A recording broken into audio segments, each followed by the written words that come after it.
well.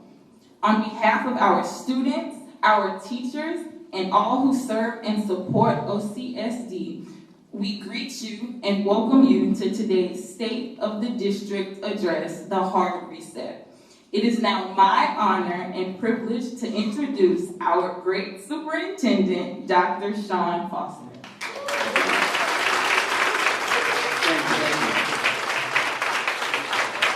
Thank you, brother. First of all, let me begin by first of all, welcoming again. But let's give Riley another round of applause as well. And the most encouraging thing about that is I can find you 5,000 more students in Orangeburg County that are just as great. Because that's what we do our work for. And it's always an honor and a privilege for me to come to this event because I was speaking to Gene Zaleski this morning. He said, well, Doc, we cover everything throughout the year, and thank you guys for doing that.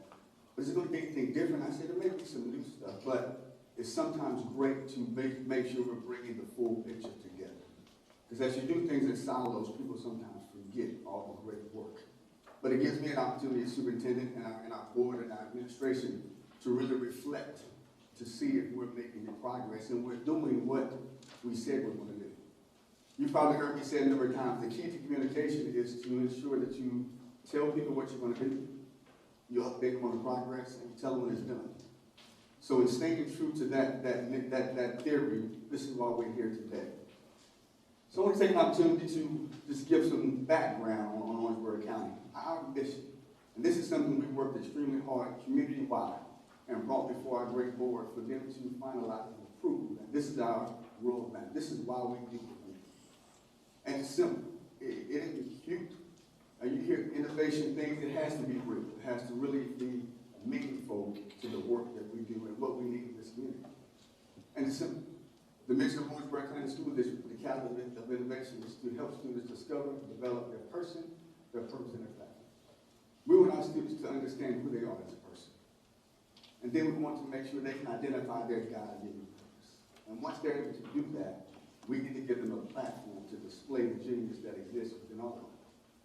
So as we make decisions and we allocate resources, we do it with that intent. As we move and we face the challenges that we have, not just locally, but throughout the state and throughout the country, we have to keep those things in mind. So this is how Orangeburg County looks. As you consolidate, things change, and people sometimes still say Orangeburg 3, Orangeburg 4, Orangeburg 5. But we're now Orangeburg County School District, and this is our breakup. We have about 10,600 students, 900 total employees were classified and certified. 31 schools. Last year it was 32 schools. But as part of our strategic plan, we're consolidating schools to make sure we're the best stewards of taxpayer dollars. We have a district poverty rate of 84.4% district-wide. And that in itself brings a set of challenges and things that we have to overcome. 17 different languages spoken here, 1.8 million miles our buses drive annually. And we do it well and safely. We also have a 77% graduation rate, and I'll go more into that. And our racial breakdown is 73% minority, 4% Hispanic, 17% white, and 0.8% other. And we have our 3 technology centers, and we have 34 programs that serve our students in those 3 facilities. So Riley talked about reconstructing the future of harvest. This is what we started this year in our foundation, but this is also grounded in our strategic plan. And we have some focus areas in our strategic plan that guide, again, the work that we do. And that was, again, approved by and created by this community and by our school board. And we want to focus on these things. We want to make sure that we create a culture of collaboration, equity, and inclusion throughout the school district. We also want to make sure that we have high-quality, innovative programs for our students that address the academics, the arts, the athletics, and activities. We want to make sure that we're recruiting, retaining, and training highly qualified faculty and staff. And another important facet is we want to ensure that all stakeholders' voices are heard. That's why everyone in this room is here. from all sides of this county, from the west, the east, and the central. And finally, we have a commitment in our strategic plan to make sure that we provide state-of-the-art, high-quality facilities for our students and our kids. So we talk about schools. Yes, students use them each and every day. But it's oftentimes not a month that goes by that the community doesn't reach out and say, till we have an event there. They're public schools. So we want to make sure that if there's a meeting that needs to be held, we can provide a facility such as this for our community. So it's just not benefiting our students, but our broader community. So let's take a look at academics. And these are just some numbers, and everything that I'm going to speak about is in your book. But everything that we've done is not new. We can possibly fit the body of work that these individuals have done in just one document. We would be here for days. But these are some of the highlights. We're able to have, over the past year, 3,084 dual credit courses earned by the students in Wilkesboro County. And that's passed. So that translates into college scholarships, but also money for payments. That's college classes they don't have to pay for. And we want to continue to grow that number. We have our 9 magnet programs, and I'll speak about that later, our 34 CTE offerings. We had 21 students that earned the state seal of our literacy program. Before consolidation, there were 0. And this is a credential that says these students are competent in multiple languages, and they have to be tested at a state test in order for that to happen. We also have 61 students who scored perfect scores on state testing.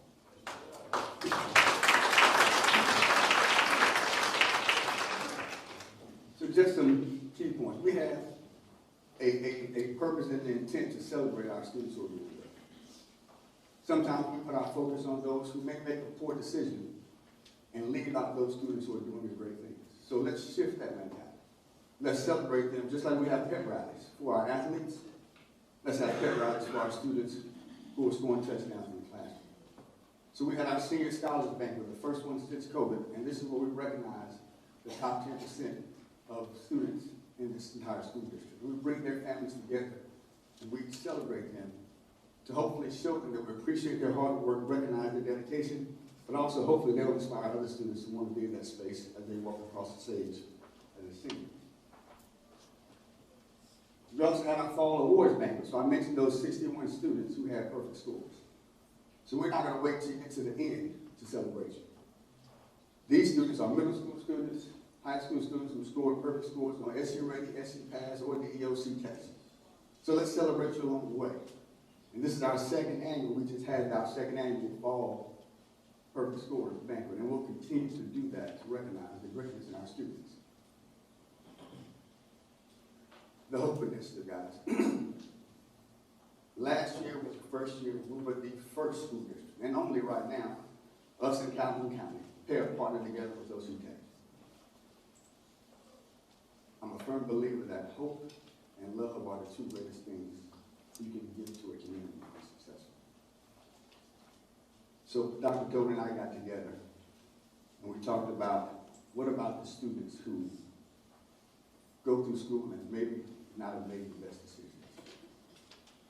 You know, favor's not fair. Maybe some folks wasn't granted the favor that others were.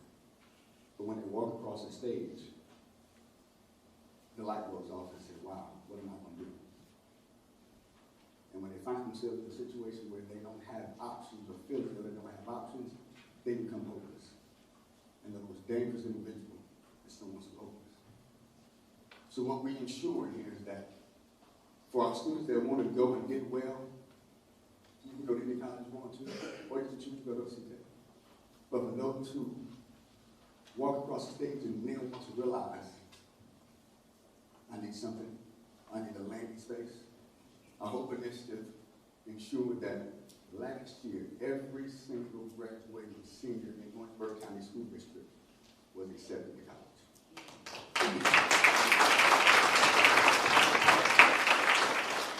You say, well, how do you do that? So when Dr. Tobin and I sat down and discussed this, OC Tech provisionally accepts every single student. So if you say, I didn't do well, here's my transcript. They would evaluate their transcript and say, you may not be able to be enrolled in a degree program, but we can get you to a certificate program. You can get your CDL. You can get your welding certification. You can get a skill that someone's willing to pay you for, so you can provide for your family. But you have an option. So it's no excuse. So as you see parents and students, they have no excuse to say, I don't have an option to do it. So as a part of this Owensboro County community, I encourage you all that if you see those students who feel hopeless, send them to us, even if they graduate. Because that's a partnership we've had here with OCSD. We've restructured our instructional division to make sure we're providing additional support to our schools in specific content areas. We've added content coordinators. These are your content specialists that work hand in hand with the State Department to ensure that the standards change, the trainings are there to help shoulder the load of our classroom teachers. And it makes things more efficient, but it also gives those teachers that support when they have a question to have a specialist in that area that can come and support them and stand shoulder to shoulder. And here's our report card rating. So coming out of COVID, we had 15 schools that were below average on satisfaction. 15 of our 31 schools, 32 schools at that time. So you look at that, you're like, wow. So you talk about learning loss in the slide. It's real. But through the hard work and dedication of our teachers, that number 15 has gone down to now only 8 this year. And we propose that next year, that number will be even lower. But the great part about it is this. Graduation rate, 77% out of that. That's not good, that's a decrease. You see, I'm going to explain something to folks, and I did this at our board meeting so the public understands how that graduation rate is calculated.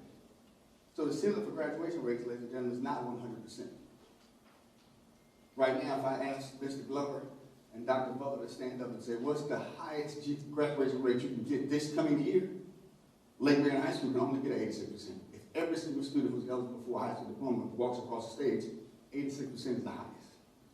89% is at HKT. HKT was 96% graduation rate last year. This year, they may be 89%. And the general public says, well, their graduation rate dropped. But every single child that's eligible for a diploma got it.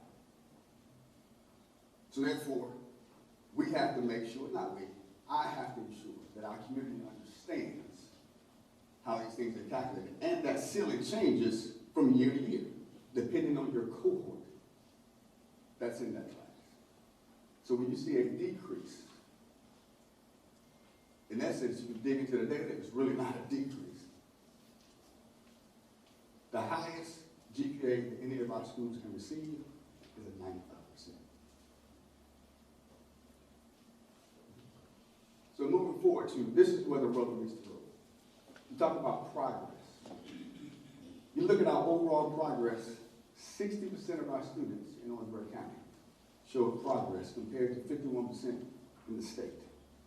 We exceeded the progress criteria from the State Department in every single area. All students overall, but most importantly, our lowest performing students. So if your students are already performing low, they have more ground to cover.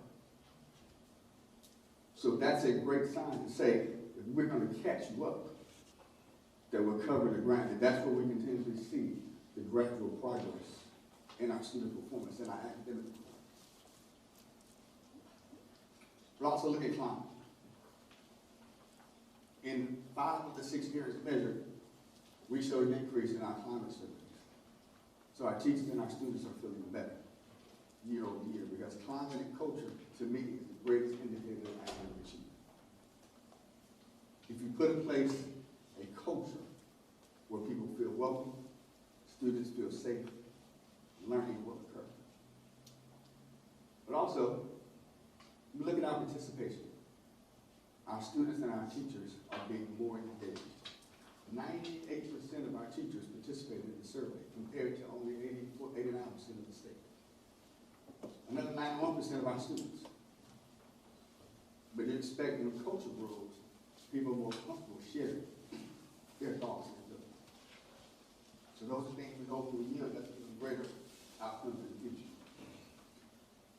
And this is a pet peeve of mine, not a pet peeve, it's really one of my babies. I am a firm believer that our earliest learners is where we're going to see the greatest success in our community. It's not with our adults, it's with our babies. So this is the data point here. In 2021, we had 18% of our students entering kindergarten before they even got there. Ready to learn. 18%. But I heard Senator Stevens at the last school board meeting, School Association Conference, talk about water and some of the programs we're implementing in our early learning program. And through the implementation and the following of that, and Dr. Dark, I want to take my hats off to her, because she is singularly responsible for early education. She's taking that. And she takes that seriously. She takes my phone calls all the time every night. But they are babies. So we've been able to have move from 18% of our 4-year-olds, 5-year-olds in kindergarten to 37%. We're reaching out into the homes, partnering with the parents, getting them engaged, so that our parents know how to advocate for their child early. I mentioned CT education, those 34 programs. But ladies and gentlemen, not only do you see that everybody doesn't have to, and that's fine. But at some point, everybody has to provide a life and a living for themselves. So these options provide our students a pathway to career success. And they do very well. We have an electrical lineman's program at Lake Marion where they actually get their certification and have the climb pole. And right here you see DPU, Dominion, coming out working and teaching our kids that partnership. But just to add to that, our kids are competing state and national. We had Mrs. Brown, our culinary arts teacher down there, who was a state champion for the FCCLA. Those kids were able to go to Denver, Colorado, compete to the national, and came in the top 10 in the nation.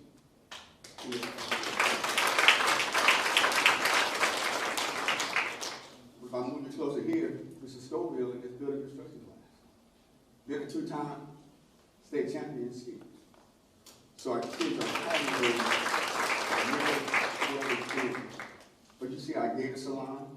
So if you want to get your pedicure, manicure, eyebrows done, Tuesday, Thursday, Friday, you go to Lake Marion High School, and those students will be happy to serve you. On Thursday, you can go to the Career Center here, and you'll get the same thing. Get your hair cut, just exactly. So they're doing those things. So you need to know those things. We can spread the word. Dolores Fraser. Every Thursday, I can find Dolores Fraser at OCSD. And her line dance group, you know what they're doing? They get their feet done, they get their nails. The students enjoy that. So please, and it's cheap.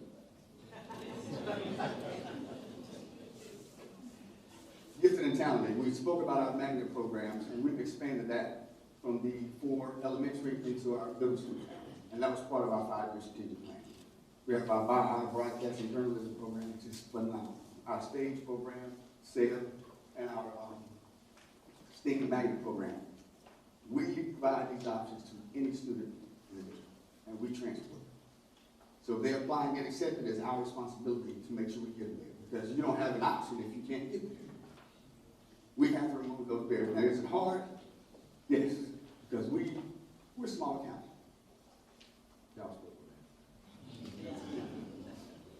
But we've expanded that to our middle school program, to our Mamba at Carver Head Still, our Gator STEAM at Holly Hill, and our STEAM at Next Park. Spoke about water, but now I'm going to show you the impact of water. So it's not only impacting our students here, but in February of last year, we hosted 7 school districts from across the country, as far as California, Arkansas, Texas, Georgia, that came here on the field at the library because of the progress and how our 4-year-old students and pre-K students were outpacing the students in the country. And at that meeting, they had an opportunity right here in this picture. Those are 4-year-olds sitting on the panel.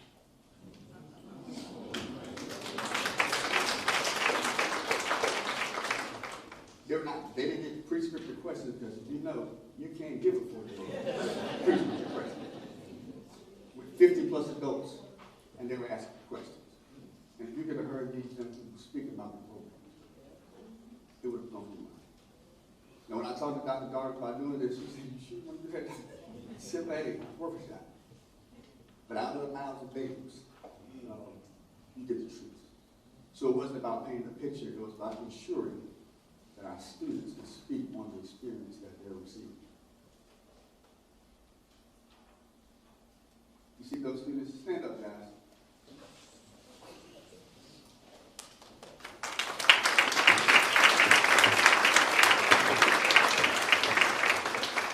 So 3 years ago, we started our Bloomberg Advanced College. And these students started their 9th grade year, were able to take half of their classes at their high school, half of their classes here at OC Tech.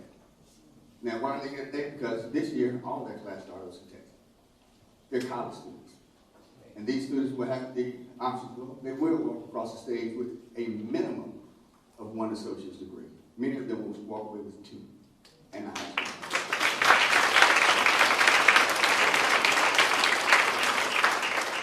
You know, I see guys, and they're a vocal bunch.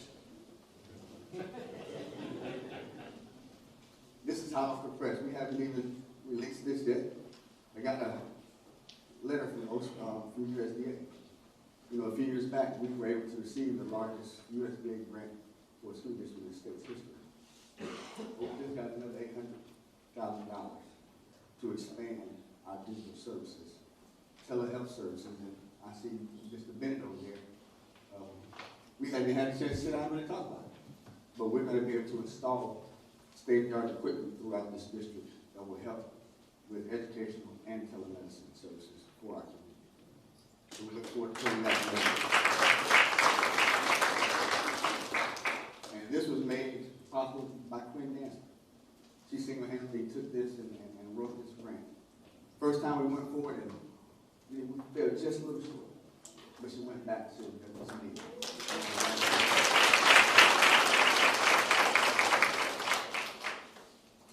Operational improvements. We've had 100% completion of our performance contract. Put in 3 brand new roofs this year. Put in 6 the prior year. 803 of our HVAC units have been in place to make sure we can provide a high quality educational environment for our students.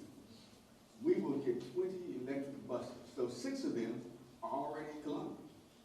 If you drive down Airstone Drive, you'll look at the bus lot and you'll see where they're putting in the charging stations as we speak.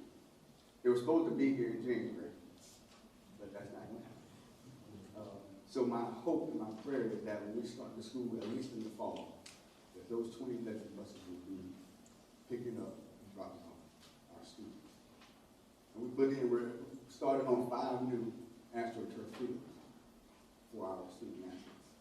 So we're excited about that. You may have seen this picture if you've been in the news. We've started construction, and then by the grace and the trust of this community passing the $190 million bond referendum, we're able to build state-of-the-art facilities for our students. So this is a rendering of the East Lake Elementary School. Now it's been given this official name. And they're making substantial progress. And it's amazing what happens whenever bricks start to break. You know, people doubt and question, but when you put a brick on the ground, I tell you. I get people to call me, when is it going to be finished? Well, you know, it's a school. But I'm just as excited about that as well. Because again, the students are ready to, to be and move into this space. The timeline, we're projected to move into this school in July of 2025.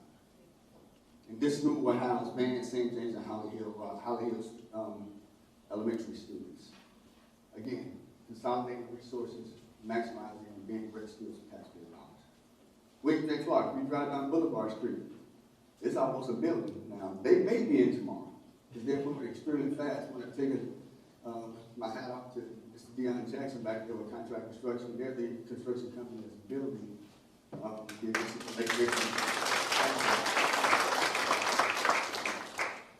But this was yesterday. If you go out there today, it probably have a roof on it. I'll tell you that they're moving along extremely fast. But you're seeing the progress. and you can feel the excitement in our students moving forward. We project to have that building completed in December of 2024. So this time next year, hopefully, instead of coming to the state of the district, we'll be attending the Riverbank. Lake Marion Middle School, again, contract construction is also doing this project, and they're making substantial progress down there. We're going to transition Lake Marion High School into a 6th through 12th grade campus, bringing the middle school students from Ellen Reed and Holly Roberts Middle School into that space. Again, maximizing the existing facility that we had with the addition, but maintaining separation of middle and high school students. And that project is projected to be finished in August of 2024. That's right around the corner. So if it's not finished, Dion's back there.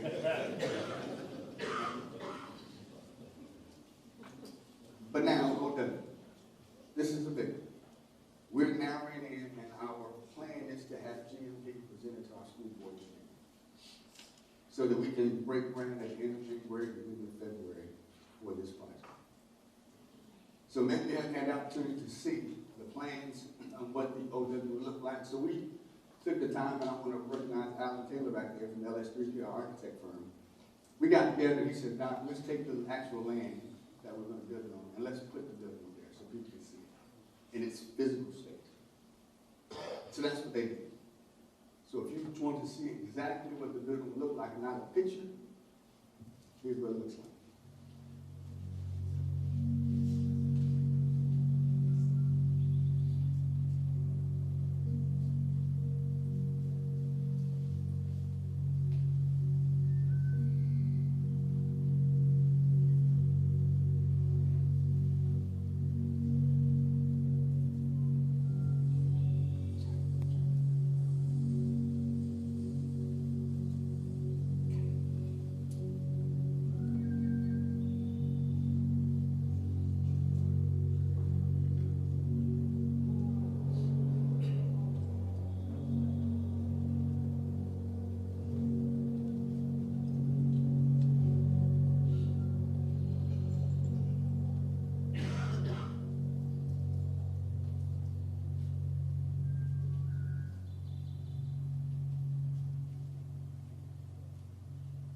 So now you have a sneak peek, minus the birds and the cheering.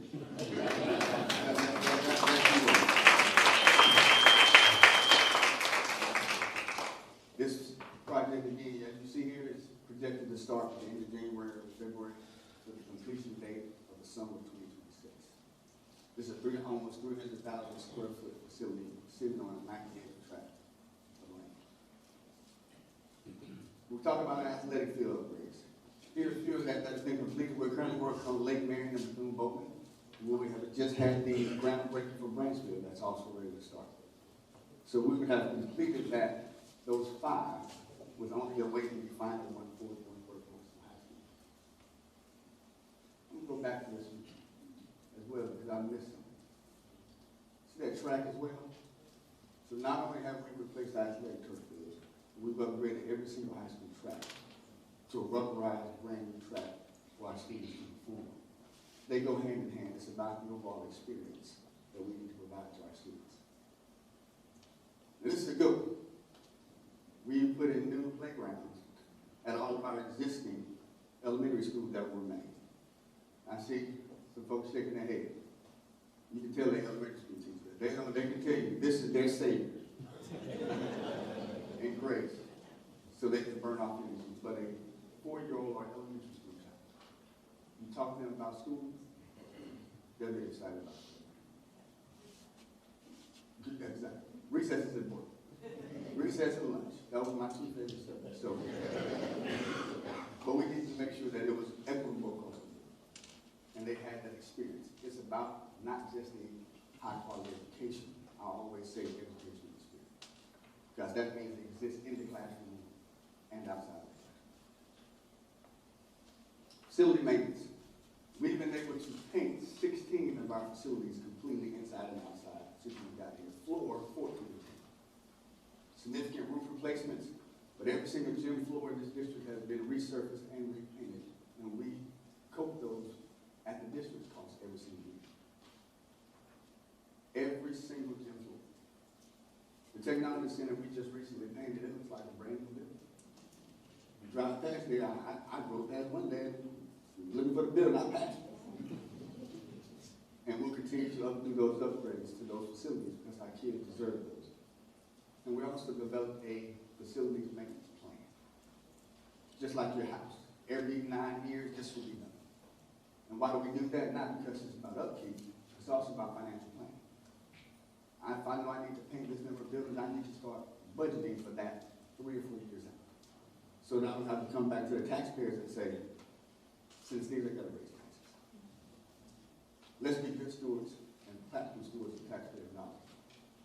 But we've also been able to levy resources and relationships here in this community. When we were doing the referendum, people asked, what's going to happen to those old buildings when people move out? And I promise this community that we were not going to leave any abandoned buildings just laying around to be eyesores in our community. So we've been able to, since then, garner individual organizations to take those facilities. I see Mayor Aiken right here. Mayor Aiken, my phone rings sometime at 9, 10 o'clock when we're talking about old things. I had to go present to the town council meeting. So we've been able to sign over 3 of those buildings already that are no longer the property of Orangeburg County. But we also have resolutions signed for 3 more. So when we vacate them, they'll be taken over as well and repurposed to fill the gaps in our community. That was a promise. But I'm thankful for the organizations that stepped up and wanted to take these facilities on. I heard a whistle. I hadn't seen the Lord's Praise, but I heard the whistle. There she is right there. Okay. Everybody in Orangeburg knows that whistle means, I tell you. But we've been able to turn Redmond over to the county as well as Nix.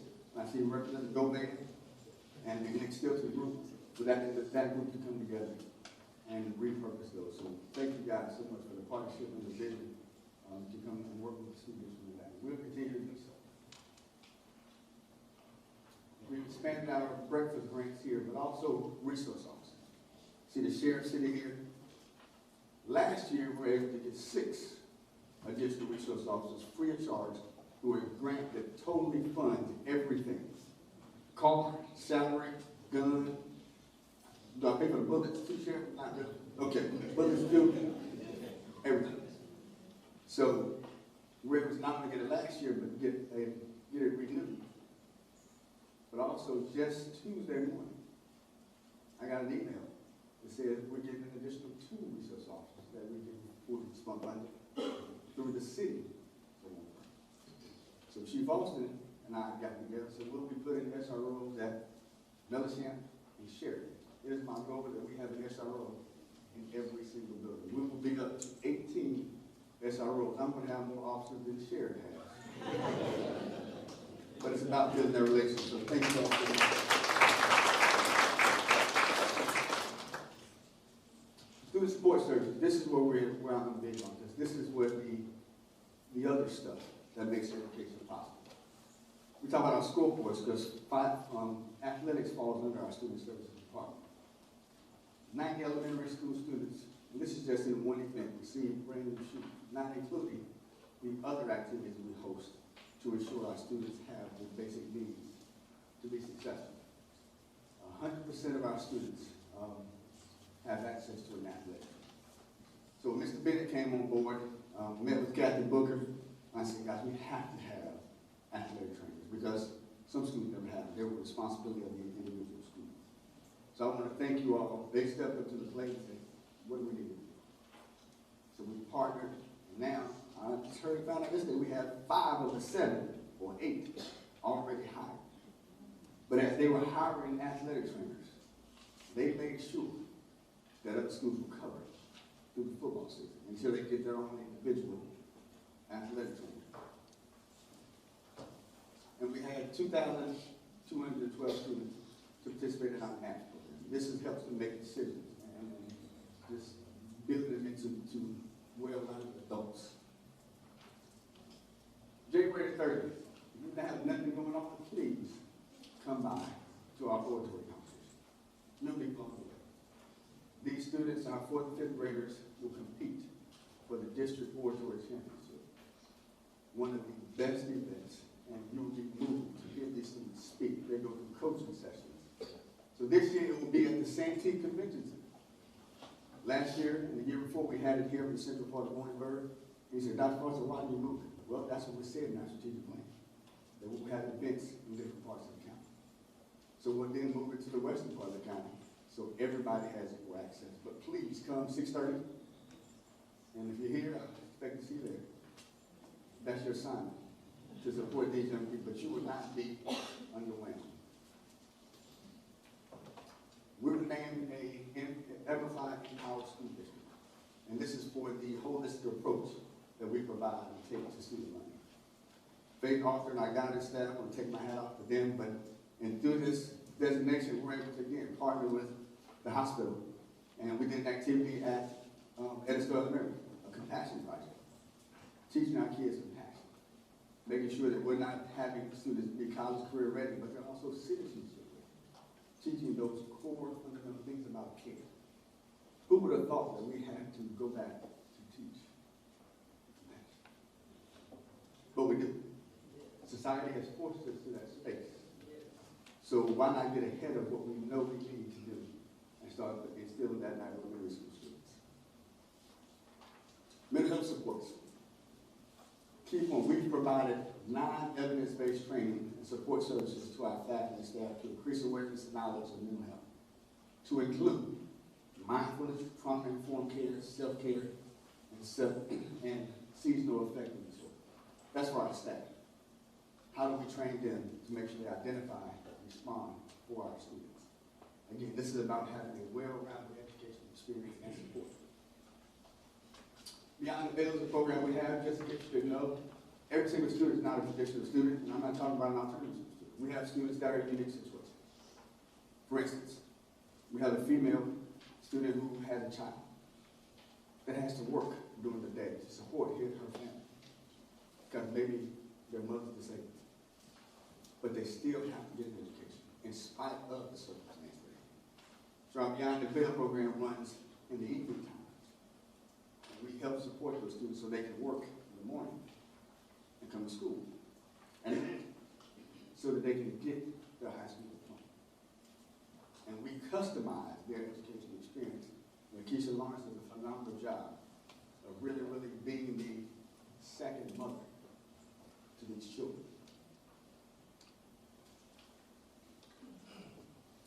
We have a partnership with our Angel Tree, but also Mr. John and Student Services were able to acquire a grant for about $176,000, and this grant supports our homeless children and our homeless families with housing support, transportation, food, all those things.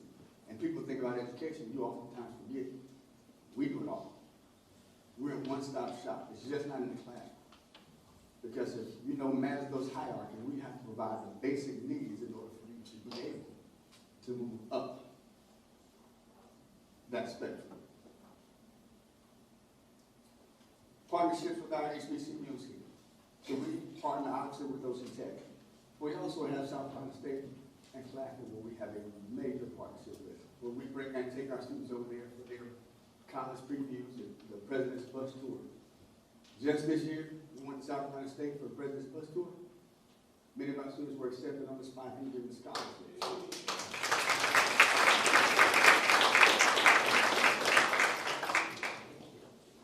Dr. Womack does a fantastic job at Claflin, inviting and recruiting. We have to ensure that we're exposing our best and brightest locally first to keep them here.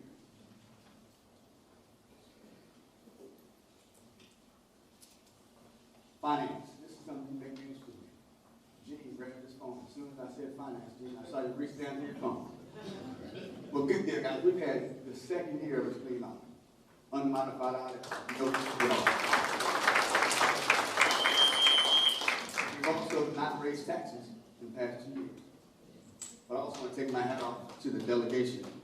Because as we got here, we wrestled some situations with consolidation.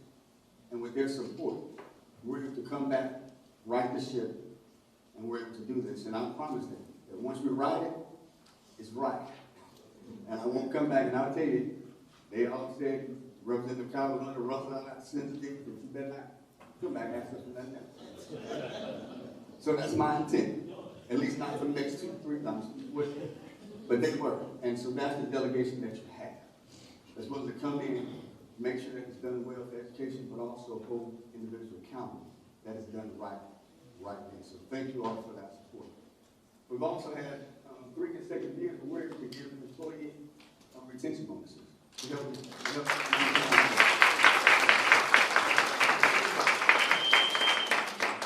Just Tuesday, we initially approved a $1,000 retention bonus for all employees. And that's all employees, just not teachers. Whether you're bus driver, cafeteria worker, we approved that early on. And we pay the taxes on that. So they get $1,000. But I'm bored with their focus on ensuring that we do the very best for our employees when we can. On Tuesday, they approved an additional $1,000.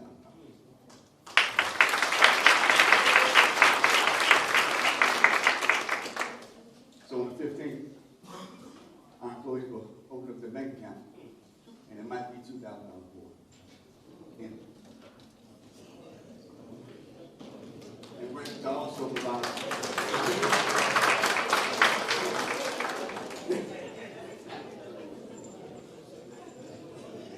And we're also to about 100% of our employees stepped the salary increases last year as well. So hats off to our finance department for their great stewardship. But this is an important slide. This is our fund balance.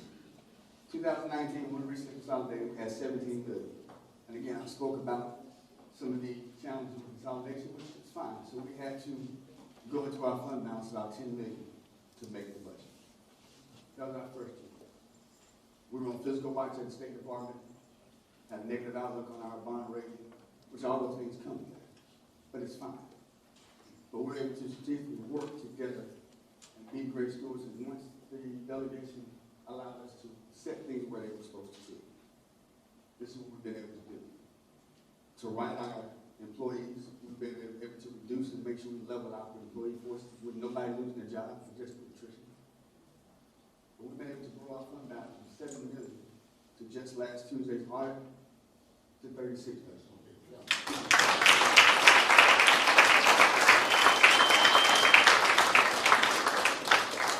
So what does this mean? It doesn't mean we have a whole bunch of money in the bank to lose, because that's what people say. But good financial practice says you have to have a certain amount in the budget in the event of an emergency to make payroll. Everybody doesn't pay their taxes when they first come out. So this will put us in a position financially to ensure that we're able to not only continue to get this, but the security of our faculty, our staff, and our student program is intact.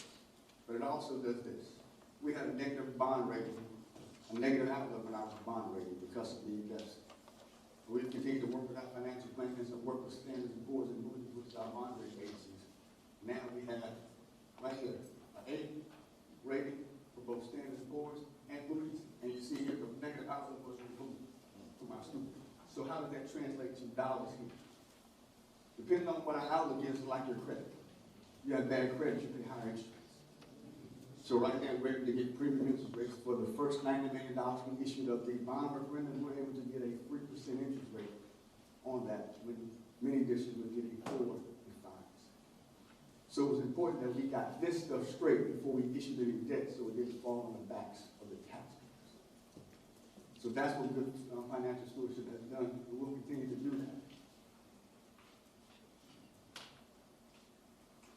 Signing bonuses. Human resources, we've been able to give $207,000 in signing bonuses to our new employees to recruit them. This is all done through grant. None of this is taxpayer or district money. Like 2 has allowed us to give $3,000 this year. It wasn't as good as the year before, because the year before was $8,000. But it was something. Also, we increased our starting teacher salary scale to $43,000.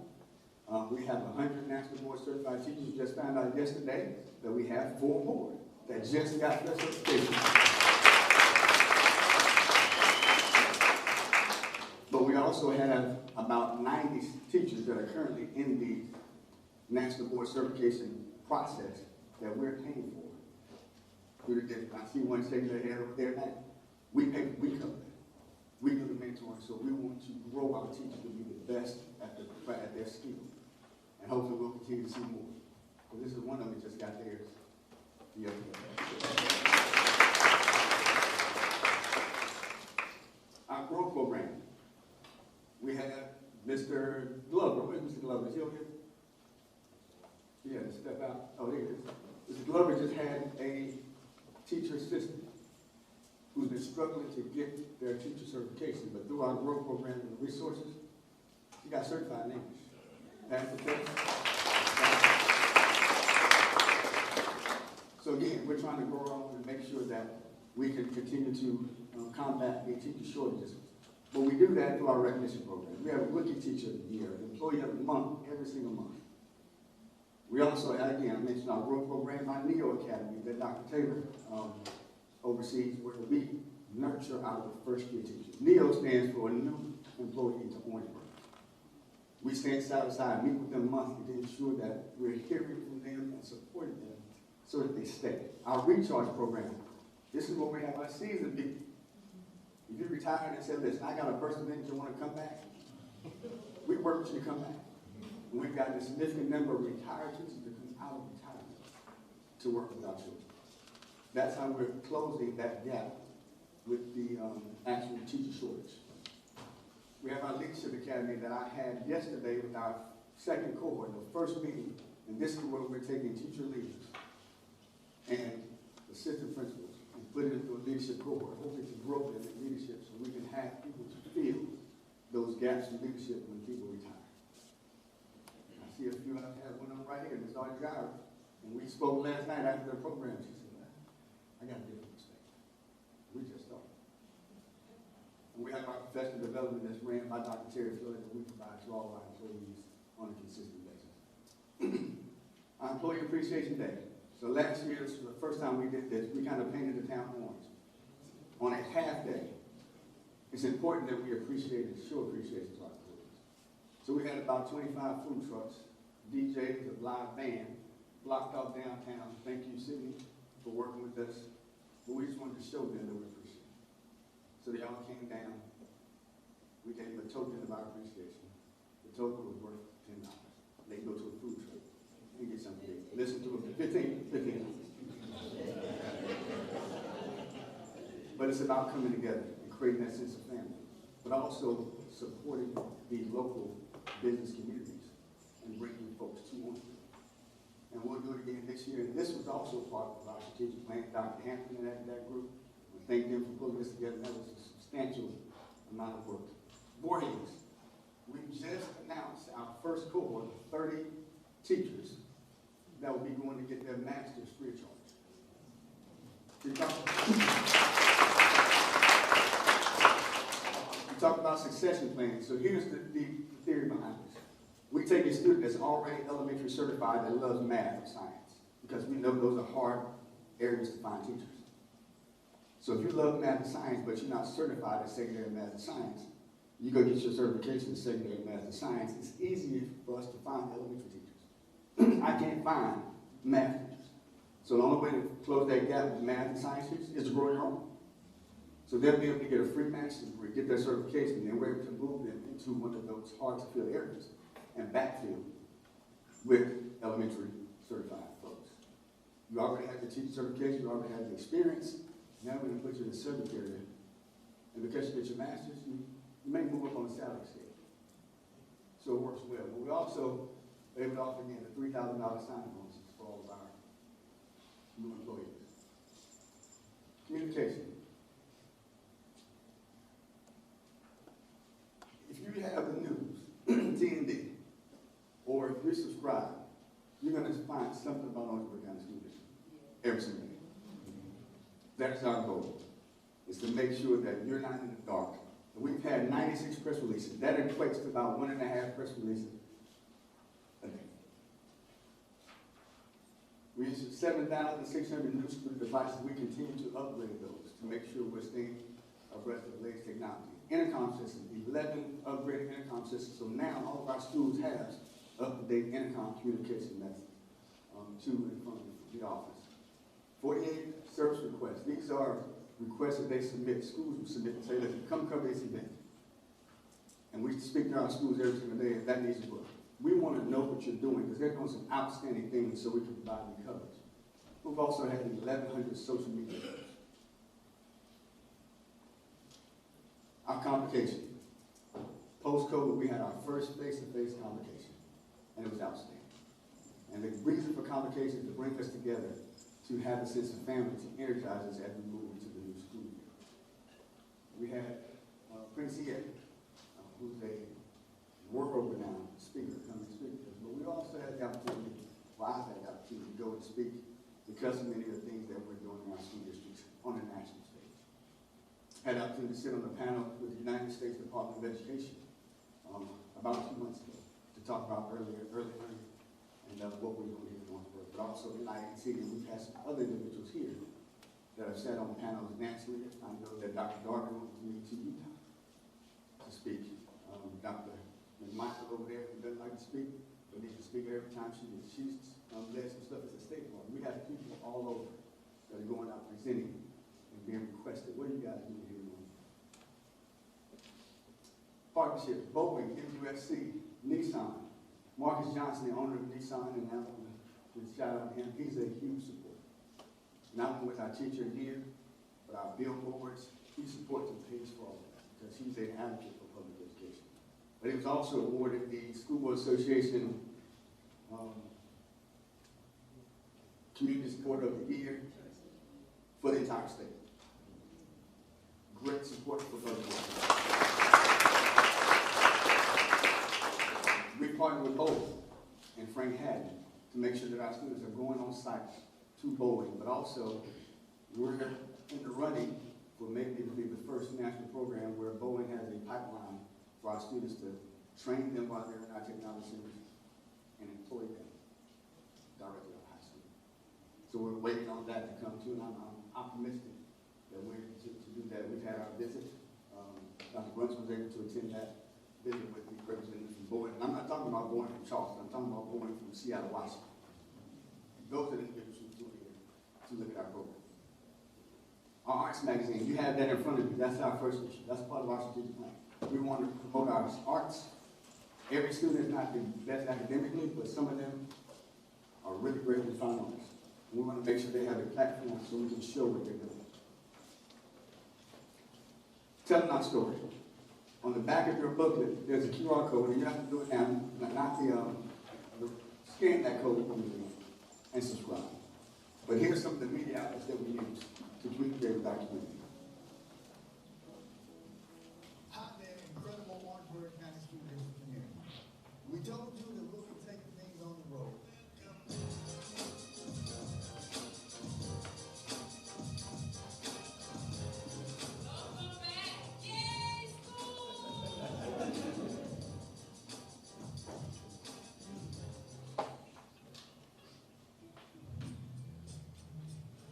Your behavior, your attitude, if they're positive, you have a positive ride, you have a positive trip.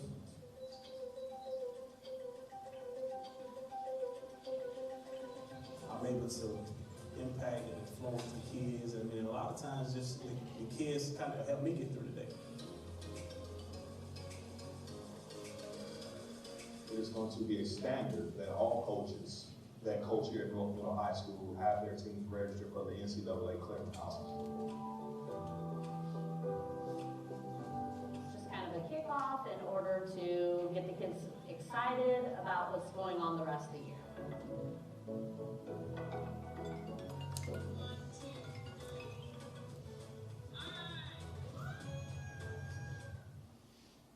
So this is a few of our, and we do this week. I do a Foster OCSD every week, giving this community an update on what's going on. But we highlight and spotlight those individuals that make this work possible. And that's from our custodians to our district office staff, because everybody is just invaluable. But we also track our social media presence to make sure we're making strategic decisions on how we market and do things in our school district. Here's our partnerships. Again, to retain employees, we have to make sure that we give them perks. And that's from you all, Mr. Aquila and the Chamber. We have on our website codes where our employees can go in, log in, print out, and get discounts at local and national spaces. because they're a teacher here, don't you? I know Mr. PJ went to the Beyonce concert. And he told me, he said, the tickets were $800. But by using the Kingdom City, he paid $40. She's gone now, so you can't get the tickets. But he was excited about that. So those are the opportunities that we provide to our employees. Now, before I close, talking about partnerships, I'm extremely grateful for everyone, but you know, there's some folks that came to me, and I want to recognize this group of individuals right now. And that's the Faith Action Group. If you remember the Faith Action Group, please stand.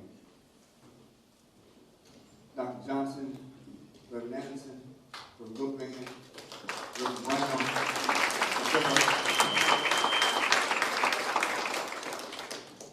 so they are committed to the Central Park Board, where they put their minds together and they said, we're supporting public education. What can we do to move these things forward?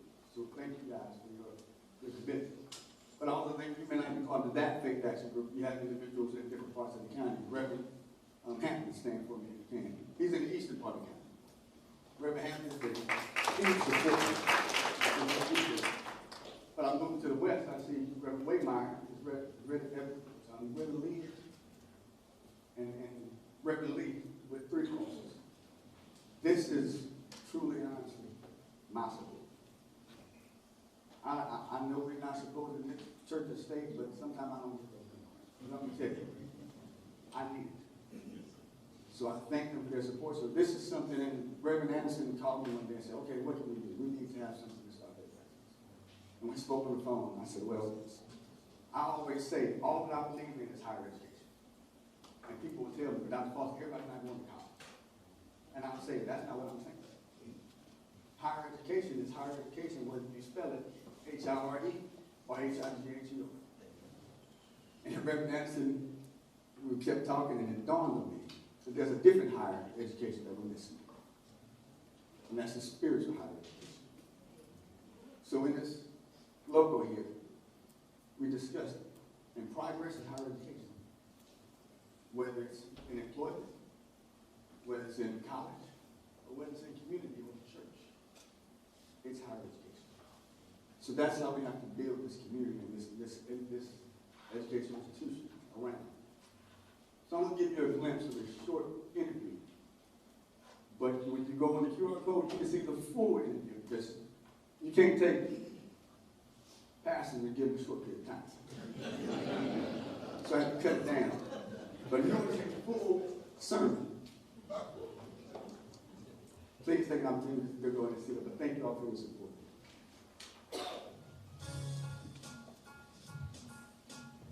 Quality education is one of the great pathways to success. We have some brilliant children. We have some kids that have very strong aspirations in life. And I believe if we continue to work with them, continue to partner with them, and continue to encourage them, that they can be anything they want to be, and that a sound, good education is what they need. It takes a village to raise the kids, and we need faith, we need academics, we need community support, and if all 3 of us join hands and join forces, we can see the outcome. We work with elementary school kids during the summer to get them prepared for middle school, and of course we will work with the middle school during the school year to make sure that they're meeting those test scores. Everybody wants to be a football player, they want to be a basketball player, but we would let them meet individuals who are barbers, hairstylists.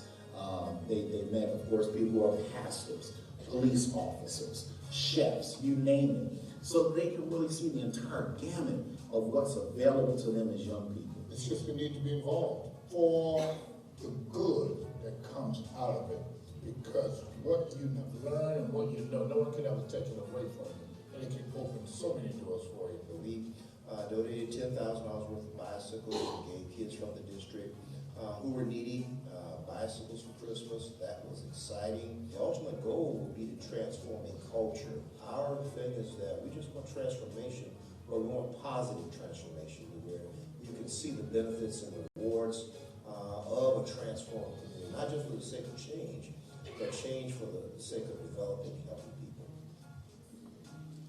So you can join me in giving them.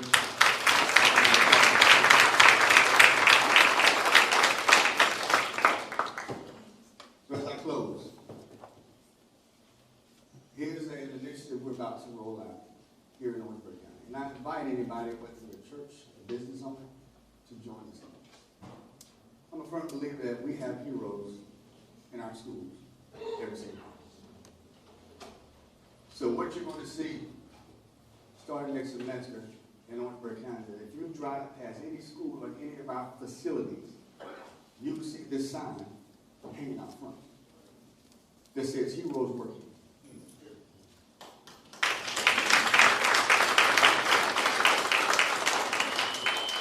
So Sheriff, I can't pay for the banners for you, but if you have a church and you want to say, hey, Heroes worship here.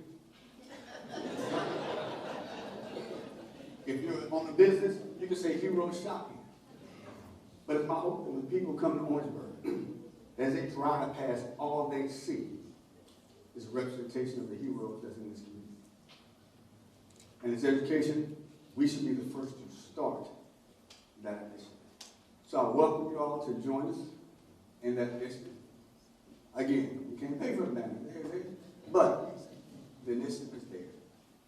So I challenge everyone to be the first to step out and join the school district and recognizing the heroes that we have in our school. So thank you. So a few people I want to thank before we close. And I want to start with this group of ladies right here. If you can't stand, this is our school board.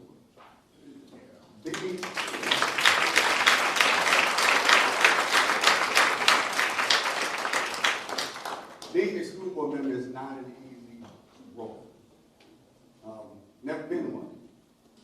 But I see the work they put in. And I see the passion that exists. Even when we're trying to come to consensus. It's about passion. But at the end of the day, we have to ensure that we reach the destination for our children. And they work tirelessly to do that each and every day. Faith Action Group, I want to thank you all for being here as well. I acknowledge some of our representatives from our local delegation, Representative Cobb Hunter, Representative I had to step out, Senator Stevens. They're behind the scenes guys that working for you all, and you all can only imagine. When I text them all in the group, or I have to call Representative Cobb Hunter, I need help, or I feel like sometimes when I call, they don't want to take the phone up because I'm asking for something. But they have a true commitment to this community. So thank you all for your continued support. Mandy Roberts is here from Superintendent Weaver's office. Superintendent Weaver, he said she had a conflict and couldn't make it, so but I'm sending someone here. So thank you for being here as well. See, our sheriff, again, I'll talk to him more than I would like to. Just yesterday morning at 6:30, Deputy Chief Gibbs called and said, "Is everything okay?" That's the first thing she said to me to make sure, because something. But we have an outstanding relationship along with Chief Austin. Our teacher forum captain, I want to recognize and stand for you guys. This is our district teacher, her name is Audrey Albert, and our teacher forum captain. So these are our teacher leaders. They're there to give me feedback and guidance on what's going on in the classroom. Again, it's about collaboration and collective, sometimes bargaining, to ensure that we're doing what's best. So thank you all for your support as well. Kathy Booker with MUSC. Kathy and I talk all the time, but it's about that community engagement. And Walter had to step out, but I'll tell you, he's been tremendous in wanting to partner and bring resources to our students. See Mr. McQuillan back there with the chamber. He's been extremely supportive as well. Any of my oversight committee members that are here from the $190 million bond or from the oversight committee. These individuals, they hold us accountable to make sure we're spending the money the way we're supposed to spend the money. And that's my way of saying, I wish it would have been on the account, but it ain't. But thank you all for that support as well. Yeah, I got it. outstanding job, and I've had the opportunity again to call if something happens, Mayor Rep, call, Aiken, I can't get rid of it, but try, but they're outstanding. So again, guys, it takes a collective group. I see Sydney, everything from the city in the back there. Thank you so much for your continued support. Merrill Johnson has been a godsend, Director of Economic Development. Me and him kind of share the same attitude, so thank you so much. He's been so for promoting economic development in this community, and he's not afraid to tell it like it is. Because he'll call me and say, "Doc, this is what we do." I appreciate those things. LS3P, Johnny Wright over there, I miss you. Councilor Johnny Wright, thank you so much. Dolores Fraser, County Council members. I see Derek Johnson over there. Derek Johnson was actually the superintendent doing consolidation. Y'all ran him out of town. But, you know, I want to thank Derek Johnson because Derek Johnson really laid a foundation for us to build something on. Thank you so much. I see Dr. Tullis back there, who's the superintendent of Calhoun County, and we spent some time on the phone at night time just talking because, again, all of these are our students. See Connie over there, she's our legal attorney. I brought her with me just in case I said something wrong. But I'm going to move over here to this group of individuals. This is our principals, our district office staff. So guys, they do the work. Honestly and truthfully, they tolerate Dr. Foster's nuances. Y'all weren't supposed to shake your head. But I can and do have high expectations. Whether that be in product and or speed, there's high expectations because the cost. And I tell them, somebody is going to write the check, but somebody also has to pay the bill. Just because we can write a check, let's not make our children pay the bill. It's just that simple. So therefore, yes, we hold their feet to the fire and they tolerate me, and I'm glad and thankful that they accept some of the things, even with this tough conversation, and it ain't always nice. Or I want to add another thing on, and they're not finished the first thing. But we have work to do. But the good thing about having work to do is even greater, we have someone to do it. And that's our students. So guys, thank you so much.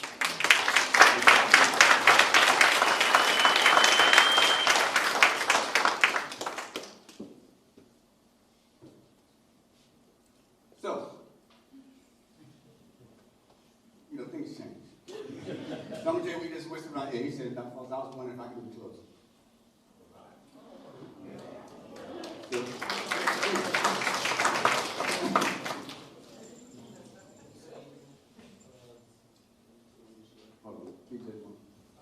Hello, everybody. My name is Mason McCormick.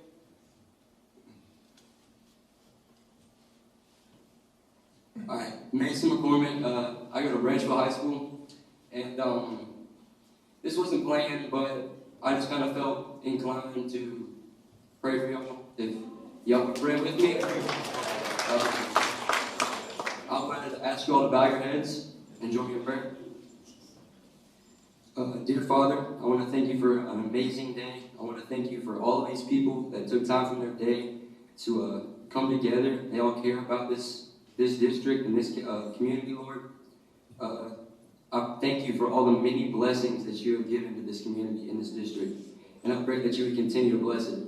And I pray that you would stay in our schools. I pray that you would dwell, your spirit would dwell in the hallways and in the community, and that we would all grow, not just in education, but into you, Lord. And I want to pray that everyone has safe travels home, Lord. And I want to thank you for this season.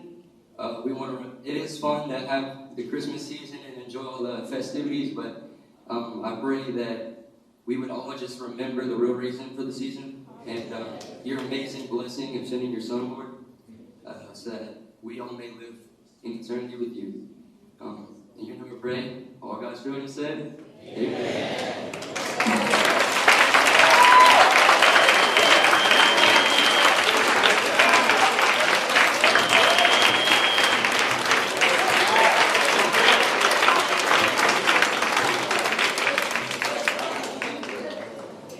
Mason, if you had did that, you could have saved us an hour, man.